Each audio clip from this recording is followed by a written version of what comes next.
네, 이번 시간에는 모델링의 목적과 평가. 그러니까 우리가 이제 모델링을 하고 나면 그 품질을, 그러니까 좋은 모델이 있고 나쁜 모델이 있겠죠. 그 그러니까 모델의 수준이 있고 가치의 그 기준이 있죠. 그래서 그 수준은 우리가 보통 이제 차원이라고 나중에 이제 공부를 할 거고요. 여기서는 모델 그 자체의 품질을 평가하는 기준, 여기에 대해서 몇 가지 좀 알아볼게요. 그러니까 우리가 전에 모델링을 인간은 왜 하는가, 그래서 뭐 빌렘 프루서 얘기도 했고요. 그 의사소통이 기본적인 인간의 욕구다, 이렇게 본능적 목적을 가지고 있어요. 우리가 의사소통을 하기 위해서 우리는 모델링을 할 수밖에 없는 운명을 타고났다, 그런 얘기 했었죠. 그러니까 문명이 발달하면서 우리는 먹고 살기 위해서, 그죠? 그러니까 실용적인 목적으로 모델링을 합니다. 그러니까 사실 여러분들이 이 수업을 듣는 것도 실용적 목적을 위해서 아마 이 모델링을 배울 거예요. 그러니까 여러분이 취업을 해서 기업에서 일을 해가지고 능력을 인정받고 뭔가 성과를 내서 뭐 보너스도 받고 하려면 모델링을 잘해야 되거든요. 그러니까 여러분이 기업에서 뭐 보고서 쓰는 거, 제안서 쓰는 거, 기획서 쓰는 거, 이게 다 모델링이죠. 그리고 뭔가 신제품을 개발해서 뭔가를 만들어내는 것도 다 모델링이고, 그러니까 한 인간의 능력은 모델링의 능력으로 평가를 받기 때문에 우리는 그야말로 아주 속된 말로 먹고 살기 위해서, 즉 실용적인 목적으로 모델링을 한다. 이제 그러기 위해서는 사물의 핵심도 파악해야 되고, 또 우리가 부닥치는 여러 가지 문제들, 이런 것들을 해결하기 위해서, 또 의사결정, 판단하기 위해서, 그 문제, 그 유명 대가들, 철학자들, 이런 사람들이 그 멋진 말들을 하죠. 그러니까 그 허버트 A 사이먼이라고 70년대에 그 노벨 경제학상을 받은 분이 있어요. 그분이 의사결정 모델이라는 거를 제시를 했어요. 그래서 인간이 의사결정을 낼 때는 인텔리전스, 뭔가 문제를 발견해서 그거를 파악하고 이해하는 단계가 있고, 그 디자인, 새로운 해결 방안, 이거를 구상하고 설계하고 하는 과정이 있고, 그걸 디자인이라고 했고, 마지막으로는 그 여러 가지 대안들 중에서 최적안을 선택하는 초이스. 이렇게 이제 세 단계로 우리 인간들은 의사결정을 한다, 이런 모델을 제시했었죠. 그러니까 우리 인생이라고 하는 것은 의사결정 과정의 연속이에요. 그러니까 사람이 태어나서부터 우리는 계속 끊임없이 의사결정을 합니다. 판단을 하는 거죠. 그러니까 여러분이 이 수업을 선택한 것도 의사결정한 거고요. 앞으로 어떤 기업에 원서를 내는 것도 의사결정하는 거고, 또 회사에 들어가서 뭐 고객이 와가지고 물건을 뭐 사겠다, 그럴 때 가격을 얼마 제시할 건지, 할인을 얼마나 해줄 건지, 이런 거 다 의사결정이에요. 그러니까 기업 활동이라는 것이 의사결정의 연속이다. 그러니까 결국 우리는 일상생활에서 또 직장에서 어디를 가나 끊임없이 우리는 모델링을 할 수밖에 없다는 겁니다. 근데 이게 다 이제 실용적인 목적인 거죠. 그리고 또 문제를 해결하고, 또 우리가 모델링을 하는 거는 교육을 위해서. 그러니까 제가 지금 여러분한테 이렇게 그 강의 자료를 만드는 것도 모델링이에요, 그죠? 그래픽 자료 뭐 이런 것들을 만들어서, 그리고 이 음성을 이용해서 여러분한테 구슬 모델링을 하고 있고, 필요하면 우리가 사운드도 동원할 수 있겠죠. 음악 같은 거를 이렇게 들려주면서 할 수도 있겠고. 교육, 그 선생님들이 학교에서 학생들을 강의하는 것도 그것도 하나의 모델링인 거예요. 그리고 여러분이 군대 가서 훈련 받는 거, 또 무슨 직업 훈련 받죠? 그것도 하나의 모델링인 거예요. 그리고 이제 실행 위험을 최소화하고 비용을 절감하기 위해서 모델링을 한다. 이것도 설명을 했었죠.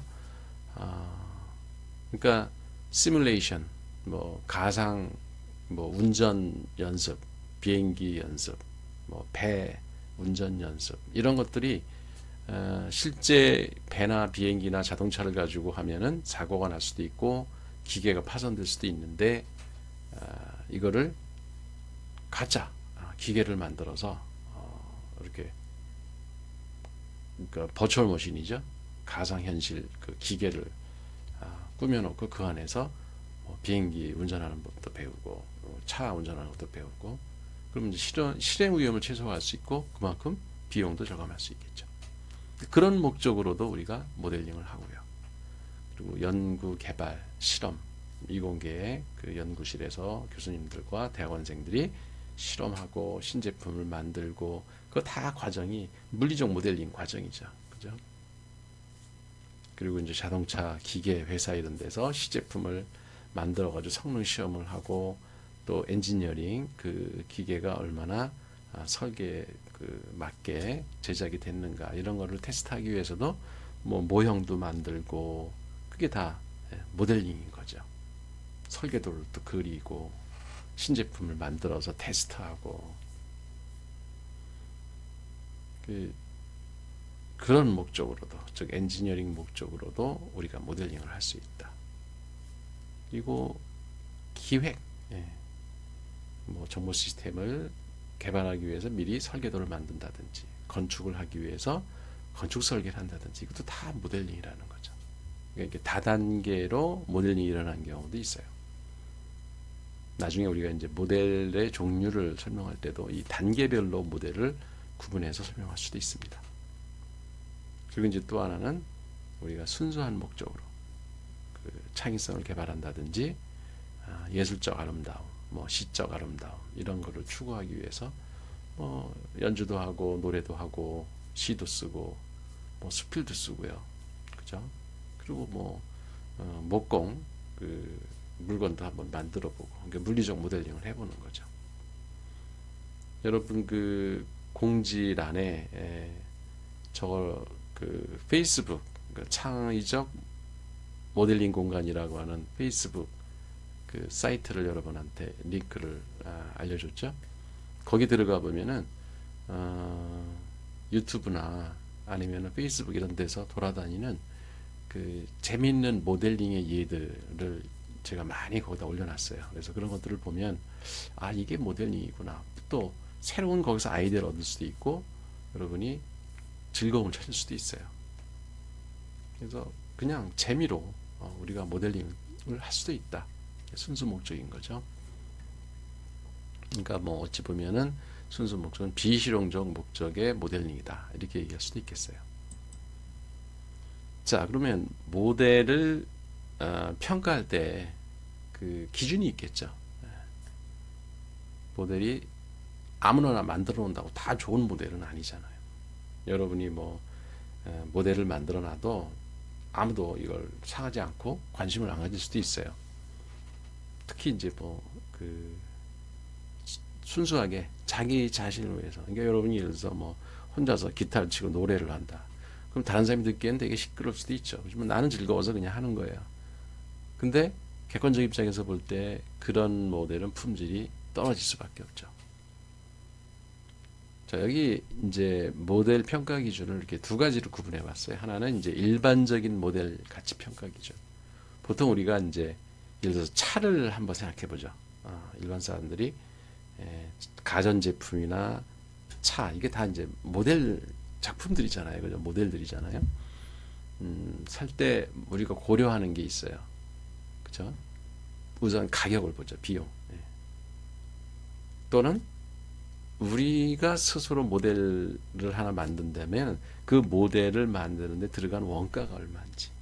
그러니까 원가가 덜 들어가면 그러면 좋은 모델이라고 할 수 있어요. 그러니까 품질은 똑같고 우리가 원하는 바를 다 만족시키는 제품을 만들었으면서도 원가는 줄인다면 그건 좋은 모델이죠. 그래서 비용을 우리가 생각할 겁니다. 그리고 이제 시간, 그죠? 그 모델링을 하는데 걸린 시간이 너무 길면 사실 시간이 돈이잖아요, 그죠? 비용하고 연관이 있는 거죠.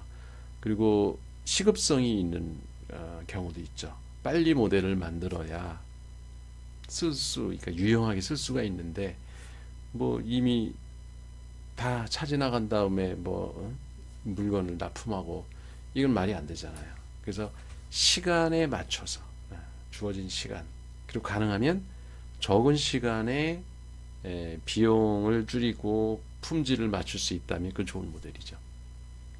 그래서 기업에서 항상 추구하는 게 그런 거예요. 얼마나 원가를 줄일 건가 비용 문제죠.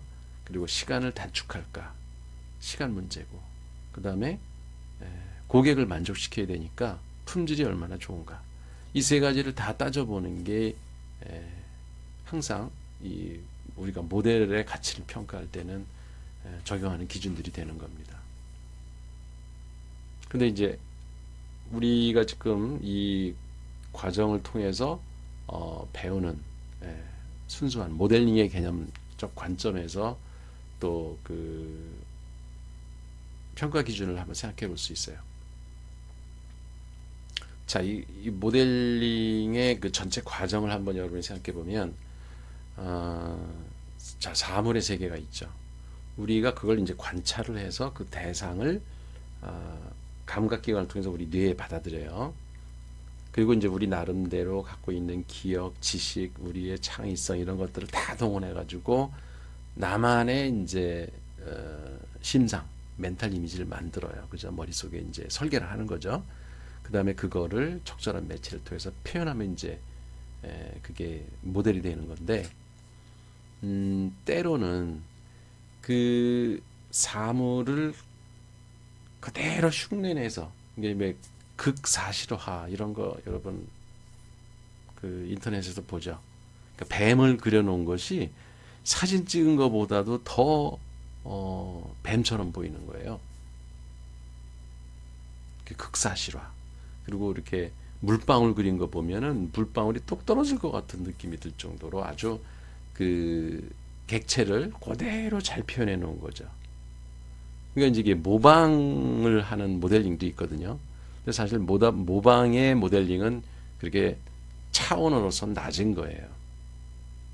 그죠? 예술에서도 예술 역사를 그렇게 쭉 이렇게 공부를 해보면 그 그리스 로마 시대, 그러니까 중세 이전의 예술 작품들은 얼마나 그 대상을 그대로 그 표현을 잘했는가.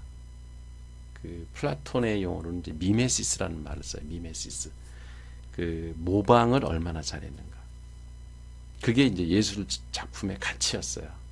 그러니까 사람을 아주 진짜 사람인 것처럼 그려놓으면은 그 당시에는 최고의 작품이다 이랬죠. 지금도 서양의 뭐 루브르 박물관이나 이런 박물관에 가면 그런 그 고대, 뭐 중세 이전의 작품들 이런 걸 볼 수가 있죠. 그게 중세까지도 그런 경향이 있었어요.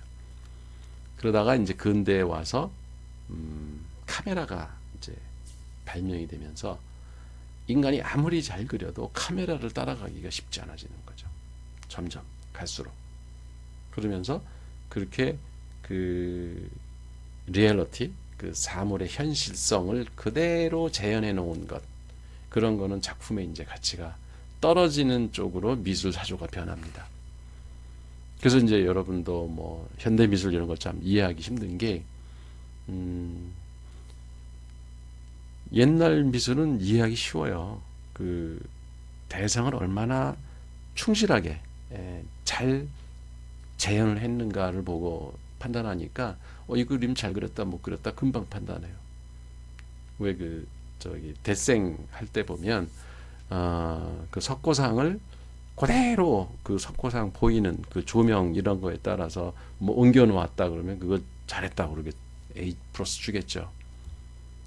그지만 그런 작품들, 그 모방을 한 작품들, 충실도가 높은 작품은 현대 미술에서는 가치가 없다고 그러죠.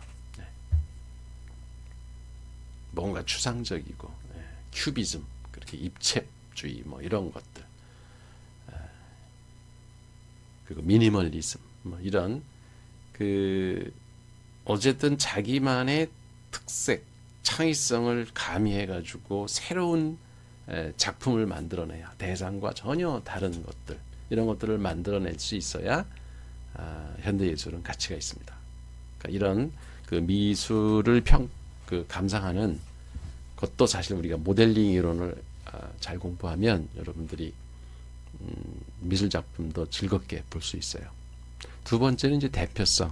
이게 대표성이라는 게 representativeness. 그러니까 얼마나 그 reality. 이게 이제 사물의 세계예요. 사물의 세계를 얼마나 잘 대변해서 만들었나. 예를 들면 이제 여러분 그 과학실에 들어가 보면은 인체 모형을 이렇게 만들어 놨잖아요. 뭐 뼈도 있고 뭐 어떤 거는 이렇게 뭐 그 장기, 위, 간 이런 것들을 이렇게 플라스틱으로 해가지고 조립을 해놓은 이런 모형들이 있잖아요. 그것도 이제 모델 중에 하나인데 그게 이제 인체 모형을 그대로 흉내내서 만들었어요. 근데 그걸 사람의 몸을 그대로 표현할 수는 없잖아요. 그죠? 그렇게 물리적으로 만들 때. 근데 그 특징만 살려서 딱 보여주면 이건 참 실물하고 별 차이가 없이 어떤 우리가 그 사물의 본질을 파악할 수 있다. 그럼 그 대표성이 뛰어나다. 이렇게 얘기할 수 있겠죠. 그 사실 고차원 모델링들은 이 충실도보다는 대표성을 많이 따집니다. 그러니까 여기 지금 나열해 놓은 뭐 충실도, 대표성, 간결성 뭐 여러 가지 그 모델의 가치를 평가하는 기준이 있지만 어느 모델에나 다 공통적으로 이런 기준이 적용되는 건 아닙니다. 무슨 얘기냐면 아까 얘기한 대로 모방을 목표로 하는 의도를 그런 그 의도로 모방을 얼마나 현실에 가깝게 재현해 놨는가가 목적인 그런 모델링의 경우에는 충실도가 중요한 판단 기준이 되겠죠. 그렇지만 자연현상을 그대로 갖다 놓을 수는 없잖아요. 그러니까 그거의 특징만 뽑아서 대표적인 핵심만 짚어서 모델링을 할 수 있다면 특히 이제 수학 모델링이 그런 거죠. 자연현상을 그대로 우리가 갖다 놓을 수는 없어요. 그러니까 그거의 아주 엑기스 가장 핵심적인 부분만 수식으로 표현해 놓으면 즉 대표성이 아주 뛰어난 거죠. 그리고 대표성을 강조할 땐 특히 이제 간결성. 간결할수록 좋은 거예요. 그 상대성 원리 공식이 뭐예요? E는 mc 스퀘어. 에너지는 질량 m과 그 빛의 속도를 제곱한 그거의 곱과 같다. 에너지라는 것이. 이거 얼마나 간결합니까? 곧 몇 자. 글자가 몇 개예요? E, 그죠? 대문자 E, equal sign. 그 다음에 M, C, 자선. 그러니까 숫자 2짜리 하나, 그 다음에 MC, 하나, 둘, 셋, 넷. 네 자로 이 자연현상을 표현할 수 있는. 그러니까 이렇게 간결한 거를 그 맛을 아는 사람들은 그런 공식을 보면 이렇게 막 눈물이 난대요. 뭐 우리 같은 일반 사람들은 그런 경험은 잘 못하는데 시인들도 그렇다고 그러죠. 시도 간결성을 추구하잖아요, 그죠? 네, 시도 막 주절주절 여러 개 말을 써놓은 그런 뭐 산문시 이런 거는 그렇게 감동스럽지 않은 것 같아요. 그 자세히 보아야 이쁘다. 너도 그렇다. 그 외 아주 짧은 문장이지만 그 문장 하나에 가슴에 와닿는 게 있죠. 이 간결성 이런 게 이제 좋은 모델이다. 근데 너무 간결하다 보면 뭔지 잘 모를 수가 있죠. 이해 가능성. 그러니까 이해가 잘 되고 많은 사람들에게 대중성. 근데 뭐 누구에게나 이해 가능성을 주장할 필요는 없어요. 예를 들어서 물리 공식들은 그거 진짜 간결하게 잘 만들어 놓은 좋은 모델이지만 우리 보면 모르잖아요. 이해 가능성이 떨어지죠. 그렇다 해서 그걸 나쁜 모델이라 할 수는 없죠. 그죠? 그렇지만 예를 들어서 제가 그 강의를 하면서 이런 어려운 개념들을 설명할 때 쉽게 이해할 수 있게끔 해주면 강의 잘한다 이런 얘기 하잖아요. 이게 이해 가능성이 높은 거죠. 그럴 때는 이해 가능성이 중요한 판단 기준이 되는 거죠. 그러니까 여러분이 누구를 설득할 때, 또 후배들을 가리킬 때, 그때 이해 가능성이 높은 오럴 모델링을 해야 여러분이 인정을 받겠죠. 그 다음에 이제 확장성이라는 게 있어요. 확장성은 뭐냐면 뭐 하나를 모델을 만들면 그걸로 끝나는 게 아니라 그걸 또 확장을 해서 새로운 걸 또 만들 수가 있는 거예요. 여러분이 쉽게 이해할 수 있는 예가 이제 스마트폰 처음에는 기능이 별로 없었죠. 근데 거기다가 뭐 새로운 뭐 카메라도 집어넣고 녹음기도 집어넣고 뭐 여러 가지 기능들을 추가해 가지고 요새는 뭐 이게 3D 사진도 찍히는 카메라를 집어넣고 이게 확장성이 계속 지금 늘어나고 있는 거죠. 그래서 기능이 계속 확장되고 있는. 그렇게 뭔가를 추가하면은 또 새로운 모델이 나올 수 있는 그 원형 모델은 참 좋은 거죠. 그죠? 그런 걸 확장성이라고 하는 겁니다. 그 다음에 이제 응용 가능성. 응용 가능성은 하나를 만들어 놓으면 그거를 적용해서 써먹을 때가 많은 거. 예를 들면 여러분 그 파워포인트 많이들 쓰죠. 그러면은 파워포인트에 그 디자인이라는 게 있어요. 그죠? 파워포인트에 화면을 내가 배경화면을 여러 가지를 골라 쓸 수가 있어요. 그 이제 템플릿이라는 말을 쓰잖아요. 그 템플릿을 하나 만들어 놓으면 거기에다가 이제 뭐 타이틀 넣고 밑에 내용 집어넣고 그렇게 하면 이렇게 멋진 화면이 그냥 생겨요. 그런 거가 이제 응용 가능성이 높은 거예요. 그건 이제 확장성하고는 좀 다르잖아요. 그죠? 확장성은 기능이 추가되면서 새로운 모델이 계속 나올 수 있는 거고, 응용 가능성이라는 거는 하나의 모델을 만들어 놓으면 그거를 이용해서 여러 군데에서 써먹을 수 있는, 응용할 수 있는, 그걸 이제 응용 가능성이라고 하는 거예요. 그 다음에 이제 실증 가능성은 이건 이제 이론 모델, 그러니까 대학원생들이나 연구원들이 이제 논문을 쓰면 그것도 하나의 모델링이잖아요, 그죠? 그거가 실제로 한번 증명해 볼 수 있는가? 그러면 그건 좋은 모델이죠. 근데 왜 임사체험 이런 거 있죠? 임사체험. 누가 임사체험기를 썼어요. 나는 한번 죽었다 살아나가지고 천당이 어떻게 생겼는지 다 보고 왔다. 그 실증할 수 있어요. 죽어봐야 하는데 그럴 수는 없으니까 그런 책은 그냥 잡설처럼 우리가 취급을 하죠. 왜냐면 증명할 수가 없으니까. 실증 가능성이 낮은 모델이라 그 책은 우리가 뭐 관심 없는 사람들 읽지도 않고 그걸 그렇게 무슨 고전이라고 이렇게 아무도 얘기를 안 하잖아요. 그죠? 별로 가치가 없는 거죠. 그런 면에서. 그 다음에 이제 실현 가능성. 자, 예를 들어서 뭐 아주 기발한 생각을 해가지고 설계도를 다 그렸어요. 여러분들이 우주 여행을 자유롭게 할 수 있는, 그러니까 막 하루에 뭐 금성에도 갔다 오고, 뭐 화성에도 갔다 오고, 자동차 몰듯이 그런 그 우주선을 하나 설계했어요. 이게 실현 가능한가? 뭐 그런 생각을 가진 사람들은 많았겠죠, 그죠? 그렇지만 그런 모델들을 설계도도 그려놓고 뭐 소설도 쓰고 별 모델들을 다 만들어봤겠지만 그게 실현 가능이 안 되기 때문에, 그러니까 실현 가능성이 낮기 때문에 사장되고 우리의 기억 속에서 사라지는 거죠. 이해하겠죠? 그러니까 실증과 실현은 다른 겁니다. 실증은 실제 증명해 볼 수 있는 걸 얘기하는 거고, 실현은 그거가 실제 실현이 돼서 이용 가능한가. 그러니까 우리가 모델을 만들더라도 이런 것들을 좀 생각하면서 모델링을 하자는 거예요. 이론적으로 이게 타당한가. 그러니까 또 창의적인 모델은 너무 또 이론적으로 타당한 걸 따지다 보면 창의적인 모델이 안 나올 수도 있죠. 그러니까 너무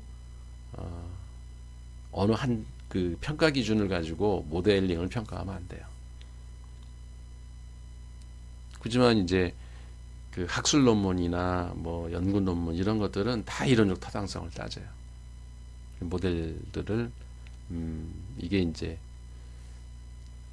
그 제대로 썼냐, 쉽게 얘기하면 규칙에 맞게, 어떤 통계 사용 기법에 맞게, 또 뭐 문장 사용 방법에 맞게, 논문 틀에 맞게 썼느냐, 그리고 그 전에 만든 이론과 맞는 이야기인가, 이런 것들을 따지는 게 이제 그런 논문이라는 모델을 평가하는 기준이 될 수 있겠죠. 그리고 이제 표현의 다양성도 있어요. 그러니까 어떤 모델은 이거를 영화도 만들 수 있고, 소설도 쓸 수 있고, 시로 쓸 수 있고, 그러니까 한 모델을 가지고 다양하게 표현할 수 있는, 그래픽으로도 표현할 수 있고, 뭐 이렇게 조각이나 건물로도 표현할 수 있고, 그러면은 한두 가지로밖에 표현할 수 없는, 매체를 하나밖에 쓸 수 없는 모델보다는 다양하게 표현할 수 있는 모델이 좋은 모델이다, 이렇게 얘기할 수도 있겠죠. 그래서 지금 아까도 얘기했지만 이 모델의 그 품질을 좋으냐 나쁘냐 이거를 평가하는 기준은 이렇게 다양한 게 있을 수 있다. 그리고 이것들을 다 만족시켜야 되는 건 아니다.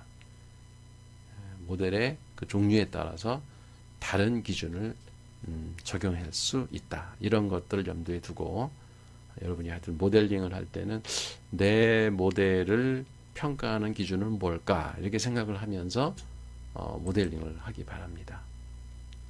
그래서 이 모델을 하는 목적과 그 평가하는 기준, 이거를 이제 실제 사례를 보면 좀 더 이해가 쉬울 것 같아요. 그래서 이거는 이제 다음 강의에 이어질 건데, 모델의 종류예요. 그래서 모델의 종류를 그 매체별로도 구분할 수 있고요. 그러니까 소리 모델, 구술 모델, 몸짓 모델, 물질 모델, 그림 모델, 수학식 모델, 문자 모델, 프로그래밍 언어 모델, 이렇게 매체에 따라 분류할 수도 있고, 모델링을 왜 하는가, 이 목적에 따라서도 분류할 수 있다. 그래서 실용적이냐 아니면 비실용적이냐. 비실용적이라는 말은 그러니까 순수한 목적으로 하는 거냐. 그러니까 예를 들어서 소리 모델이다 그러면 이제 아마추어가 연주를 하고 노래하는 거, 이런 건 그냥 순수 목적으로 비실용적인 거죠. 뭐 이거 하자고 한다고 뭐 돈이 생기는 거 그런 거 아니잖아요. 근데 프로가 뭐 악기를 연주하거나 뭐 성악가가 노래를 한다든지 가수들이 그 무대에서 서서 노래한다, 이런 것들은 같은 소리 모델링이지만 영리를 목적으로 하는 거죠. 그죠? 실용적인 어떤 목적. 이렇게 목적이 비실용적이냐 실용적이냐, 뭐 순수 목적이냐 어떤 효용을 추구하는 거냐, 이거에 따라서도 다를 수가 있다라고 하는 거.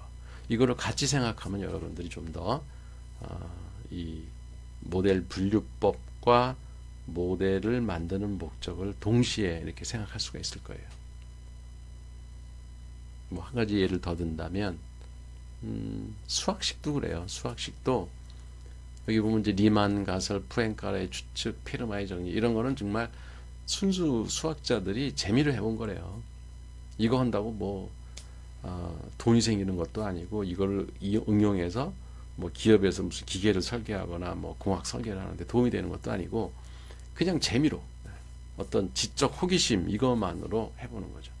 물론 뭐 여기 뭐 푸앙카레 추측인가요, 페르마의 정리, 이런 거를 누가 풀면, 난제라서 이 문제를 풀면 누가 이제 상금을 걸고, 근데 그 문제 푼 사람은 그 상금에 눈이 어둬서 하는 게 아니에요. 그냥 그 문제, 수학 문제 어려운 거를 푸는 것 자체에서 흥미를 느끼는 거예요. 다르죠, 그죠? 예. 이런 거를 수학식을 만드는 사람들도 그렇고, 그러니까 그야말로 그 사람들은 비실용적인 목적으로 순수하게 모델링을 하는 사람들입니다. 그 외에 영화에 그 뷰티풀 마인드라는 영화 있죠, 여러분. 한번 볼 수 있으면 꼭 한번 보세요. 그 존 내시라고 하는 미국의 수학자가 참 아름답죠. 그 수학의 순수 세계를 찾아간다는 게 그분이 내놓은 수학이 나중에 뭐 응용돼서 어떻게 쓰일지는 몰라도 그분이 그 수학식을 만들어낼 때는 그런 목적이 하나도 없었어요. 그렇게 하는 게 이제 순수 목적의 수학 모델링이죠. 근데 거기에 비해서 뭐 우리나라 이제 연구소에서 화학 실험을 하고 수학식을 만들고 무슨 그 환경 보호를 위해서 생태 모델을 수학식으로 짜고 그리고 이제 통계 빅데이터 분석한다고 그러죠. 이건 다 이제 어떤 실용적 목적으로 수학식을 이용하는 거거든요. 이런 것들은 목적 자체가 다른 거죠. 그러니까 이런 면들을 여러분이 동시에 그러니까 목적 모델링을 하는 목적과 이런 모델의 종류를 같이 생각을 하면은 좀 더 입체적으로 이 모델링 이론을 이해할 수 있을 겁니다. 이건 이제 자세한 거는 뭐 여기서 다 할 필요 없고 모델 종류를 설명할 때 그때 하겠습니다. 그래서 이번 강의에서는 모델링 목적, 그래서 목적은 크게 본능적 목적과 실용적 목적, 순수 목적이 있다. 그리고 모델링 가치 평가 기준에 여러 가지가 있다. 그런 얘기 했고요. 그리고 모델링 목적에 따라서 모델을 분류하기도 한다라고 하는 측면 이런 것들을 이야기했습니다.